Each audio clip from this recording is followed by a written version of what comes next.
এই যে দিয়ে গেলাম পরে যদি আমার পিছনে পিছনে পাঠাইছে না তাহলে আপনাকে মাইয়ার 2 পাও ধরে মাপ চাবো না ওর 2 পাও ধরে ঘুরামু আর আপনাকে পিটামু পরে দিয়া পিটামু আপনাকে এই অজব জামাইয়ের সাথে আমার মেয়েটার বিয়ে দিয়ে ভুল করছি। আম্মা একদম ঠিক কথা কইছো। তাই শ্বশুর বাচ্চা শালা এই কথা কবি না একদম কোনো কথা কবি না ভুল করছেন না এই যে দিয়ে গেলাম এখন ভুলটা শুধরাইবেন কিন্তু এই দিল্লি কা লাড্ডু পাঠায়েন না এই লাড্ডু যদি আবার পাঠান আমার বাড়িতে ওই লাড্ডু দিয়া পিটামু এই এই জামাই এই তুমি হুমকি ধামকি দিয়ে আমার মায়ের ফালায়া থুয়া চইলা যাইবে আমার হিসাব নিকাশ দিবা না, এটা তো হইব না। কে হিসাব আমি যে তোমার 2 লাখ টাকা দিছি সেই টাকার হিসাব, সেই টাকা কই?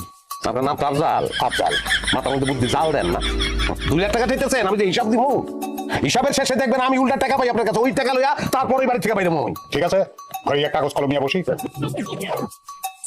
ওরে বাবা, এত বড় কি হিসাব আমি জানতাম। মনে হইতেছে উল্টা আমার কাছেই 5 লাখ টাকা পাইবা, এত বড় হিসাব। হিসাব ক্লিয়ার কাট আপনার মায়ের লগে আমি সংসার করতেছি 2 বছর 24 মাসে